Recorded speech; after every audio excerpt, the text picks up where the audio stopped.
नमस्कार दोस्तों, आप सब का एक नई वीडियो में हार्दिक स्वागत है। आज की वीडियो में हम पढ़ने वाले हैं समकालीन मूर्ति कलाकार और आज की वीडियो में हम कवर करेंगे राम वी सुतार, जो कि इंडियन एक भारतीय मूर्ति कलाकार हैं जिन्होंने स्टैचू ऑफ यूनिटी जो दुनिया की सबसे ऊंची मूर्ति है उसको बनाया था। ठीक है, तो इनके पूरे जीवन के बारे में पढ़ेंगे और जो भी इंपॉर्टेंट आपकी परीक्षा की दृष्टि से इंपॉर्टेंट प्रश्न बनते हैं सभी के सभी कंप्लीट आप आज हम कवर करने वाले हैं रामवीर सुतार के बारे में। इनका जन्म हुआ था 1925 ईस्वी में। ठीक है, इनका जन्म हुआ था 1925 ईस्वी में महाराष्ट्र में। ठीक है, तो चलिए इनके कंप्लीट आगे के क्वेश्चन हम वन लाइनर पढ़ते हैं और सभी के सभी हम आपके साथ शेयर करें। बहुत ही अच्छे हैं, आप कंप्लीट नोट भी बना सकते हैं, बहुत ही अच्छा नोट होने वाला है।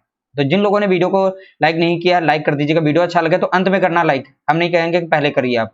देखिए पहला प्रश्न दिया गया है 1982 ऊंची दुनिया की सबसे ऊंची प्रतिमा स्टैचू ऑफ यूनिटी का निर्माण किस मूर्तिकार ने किया। ये 182 मीटर दुनिया की सबसे ऊंची मूर्ति है जिसका नाम है स्टैचू ऑफ यूनिटी। जिसका निर्माण यानी कि मूर्तिकार इसके कौन रहे हैं तो आप बताएंगे रामवीर सुतार। ठीक है, कौन रहे हैं? रामवीर सुतार, ये अपने भारत में है। ठीक है, अगला प्रश्न दिया गया क्वेश्चन नंबर 2, रामवीर सुतार किस रूप में प्रसिद्ध हैं? तो किस रूप में प्रसिद्ध हैं ये भी पूछा जा सकता है, तो आप बताएंगे मूर्तिकार के रूप में प्रसिद्ध हैं। ठीक है, तो रामवीर सुतार किस रूप में प्रसिद्ध हैं? आप बताएंगे मूर्तिकार के रूप में। अगला प्रश्न दिया गया क्वेश्चन नंबर यहाँ पे है अगला, रामवीर सुतार का पूरा नाम क्या है? अब ये भी पूछा जा सकता है, आपने देखा होगा पिछले प्रीवियस ईयर के क्वेश्चन पेपर में देखेंगे तो फुल फॉर्म भी पूछ सकता है। ठीक है, तो इसलिए आप याद रखेंगे रामवनजी सुतार। ठीक है, कंप्लीट नाम क्या है यानी फुल फॉर्म इनका क्या है? रामवनजी सुतार। तो पूरा नाम हो गया रामवनजी सुतार।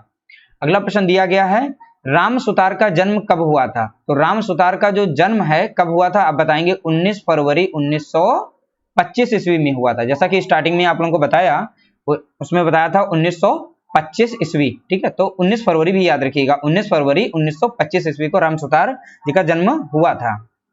अगला प्रश्न दिया गया है राम सुतार का जन्म कहाँ हुआ था? ये भी प्रश्न पूछा जा सकता है। तो राम सुतार का जन्म कहाँ हुआ था आप बताएंगे महाराष्ट्र में हुआ था। महाराष्ट्र में किस जिले में? तो आप बताएंगे धुलिया जिले में। तो धुलिया जिले के गोंदूर नामक ग्राम में हुआ था। तो गांव का नाम था गोंदूर। ठीक है, तो गोंदूर नाम याद रखिएगा, गोंदूर नाम ये ग्राम का नाम है। गांव ये किस जिले में पड़ता है? धुलिया में। और ये धुलिया कहाँ पड़ता है? महाराष्ट्र में। तो राम सुतार का जन्म हुआ था महाराष्ट्र और धुलिया जिला था और गांव कौन था? गोंदूर। अगला प्रश्न दिया गया राम सुतार के पिता का नाम क्या था? पिताजी के नाम भी प्रश्नों में पूछे जाते हैं। ठीक है, तो राम सुतार जी के पिताजी का नाम क्या था? ठीक है, तो आप बताएंगे वनजी हंसराज। ठीक है, जाति व कर्म से बढ़ई थे। ठीक है, जाति व कर्म से बढ़ई थे। ठीक, तो उनके पिताजी का नाम क्या था? Onesie Hansraj, onesie Hansraj. अगला प्रश्न दिया गया है 1952 ईस्वी में राम सुतार का विवाह किसके साथ हुआ? तो 1952 ईस्वी में राम सुतार का विवाह जो किसके साथ हुआ आप बताएंगे? प्रमिला के साथ हुआ था। उनकी पत्नी का नाम क्या था? राम सुतार जी की पत्नी का नाम तो आप बताएंगे प्रमिला। ठीक है, प्रमिला। अगला है राम सुतार के एकमात्र पुत्र हैं। तो राम सुतार के जो पुत्र हैं उनका नाम बताना है क्या है? तो आप बताएंगे अनिल सुतार। ठीक है, अनिल सुतार, ये भी अपने कार्य से जो है मूर्तिकार रहे हैं। अगला प्रश्न है अनिल सुतार हैं, तो अनिल सुतार क्या है? तो आप बताएंगे मूर्तिकार हैं। ठीक है, अनिल सुतार क्या है? मूर्तिकार। अगला प्रश्न है नोएडा स्थित अपने पिता के स्टूडियो। अब इनके पिताजी का जो स्टूडियो कहाँ है? नोएडा में। तो नोएडा स्थित अपने पिता के स्टूडियो और कार्यशाला की देख रेख व मूर्ति शिल्प निर्माण का कार्य करते हैं। तो कौन करते हैं? तो अनिल सुतार करते हैं। ठीक है, कौन करते हैं? अनिल सुतार।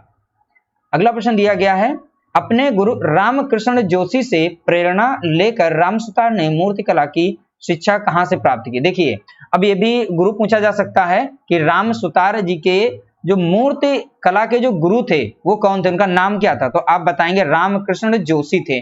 ठीक है, और इन्होंने ये शिक्षा प्राप्त कहां से शिक्षा प्राप्त की थी? तो आप बताएंगे जे स्कूल ऑफ आर्ट मुंबई से प्राप्त की थी। कहां से?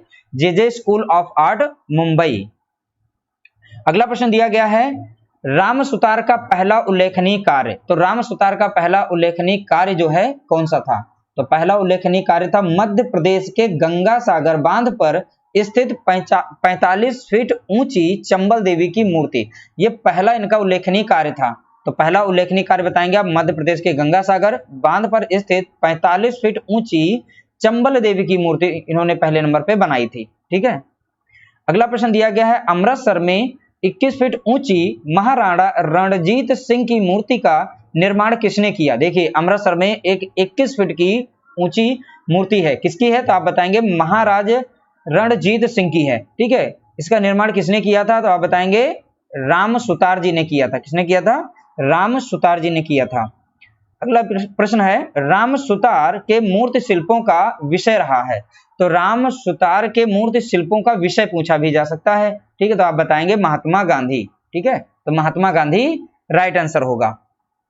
अगला है, संसद भवन नई दिल्ली में स्थापित 18 फीट ऊंची सरदार वल्लभ भाई पटेल की मूर्ति, ठीक है, मूर्ति के मूर्तिकार हैं। तो कौन मूर्तिकार हैं? तो ये बताना है। तो संसद भवन नई दिल्ली में स्थापित है कितनी 18 फीट ऊंची सरदार वल्लभ भाई पटेल की मूर्ति। तो किसने बनाया था? तो आप बताएंगे राम सुतार जी ने बनाया था। किसने बनाया? राम सुतार। अगला प्रश्न दिया गया है, संसद भवन के बाहर ध्यान मुद्रा में यहां पर बैठे हुए गांधी जी का 21 फीट ऊंचा शिल्प जो है 1992 से 1923 ईस्वी के मध्य किसने बनाया? ठीक है, तो ये भी राम वी सुतार ही थे, नाम याद रखिएगा। संसद भवन के बाहर जो ध्यान मुद्रा में बैठे हुए गांधी जी हैं 21 फीट के, उनकी मूर्ति किसने बनाई थी? तो राम वी सुतार जी ने बनाई थी। अगला प्रश्न है, गांधीनगर गुजरात में 17 फीट ऊंची मोहनदास करमचंद गांधी की कांस्य प्रतिमा का निर्माण किसने किया? ठीक है, तो आप बताएंगे राम सुतार ने किया था। तो गांधीनगर गुजरात में 17 फीट ऊंची थी मोहनदास करमचंद गांधी जी की कांस्य प्रतिमा बनी है। तो किसके द्वारा? राम सुतार के द्वारा। अगला प्रश्न है, स्टेचू ऑफ यूनिटी क्या है? तो स्टेचू ऑफ यूनिटी क्या है? तो आप बताएंगे सरदार वल्लभ भाई पटेल की प्रतिमा है। ठीक है, स्टेचू ऑफ यूनिटी क्या है? तो सरदार वल्लभ भाई पटेल की प्रतिमा। अगला प्रश्न है, स्टेचू ऑफ यूनिटी का निर्माण हुआ, ठीक है, इसमें सामग्री बताई गई है। तो इसमें 70,000 टन सीमेंट यूज की गई, 22,500 टन स्टील यूज की गई, 1,700 मीट्रिक टन तांबा उपयोग किया गया इसमें। ठीक, इतना ये मटेरियल जो है स्टेचू ऑफ यूनिटी बनाने में लगा था। अगला प्रश्न है, स्टेचू ऑफ यूनिटी प्रतिमा कहां बनी है? तो स्टेचू ऑफ यूनिटी प्रतिमा कहां बनी है? तो आप बताएंगे गुजरात के नर्मदा जिले में केवड़िया डैम पर बनी है। कहां पर? केवड़िया डैम पर। तो कहां पर बताएंगे? गुजरात के नर्मदा जिले में। तो जिला भी पूछा जा सकता है, तो यहां से याद रखिएगा। अगला प्रश्न है, राम सुतार को पद्मश्री से कब सम्मानित किया गया? तो राम सुतार को पद्मश्री से कब सम्मानित किया गया? तो आप बताएंगे 1999 ईस्वी में। ठीक है, तो 1999 ईस्वी में। अगला प्रश्न दिया गया, प्रसिद्ध मूर्तिकार राम वी सुतार को पद्म भूषण पुरस्कार से कब सम्मानित किया गया? देखिए अब यहाँ पर पहले था पद्मश्री, अब इस बार है पद्म भूषण से कब सम्मानित किया गया? तो आप बताएंगे 2016 ईस्वी में। ठीक है, 2016 में। अगला प्रश्न दिया गया, किस सुप्रसिद्ध मूर्तिकार को 2016 का टैगोर सांस्कृतिक सद्भावना पुरस्कार से सम्मानित किया गया? तो 2016 में। तो आप याद रखेंगे राम वी सुतार। ठीक है, तो राम वी सुतार इसका राइट आंसर होगा। तो इस तरीके से टॉप जिनके प्रश्न इनके बन सकते थे सारे हमने आप लोगों के साथ शेयर किए। आप लोगों को हमारा ये नोट्स वाला वीडियो कैसा लगा कमेंट करके जरूर बताइएगा। वीडियो अच्छा लगा तो प्लीज आप लोग लाइक जरूर कर दिएगा। मिलते हैं नई वीडियो के साथ, तब तक के लिए नमस्कार, जय हिंद, जय भारत, वंदे मातरम।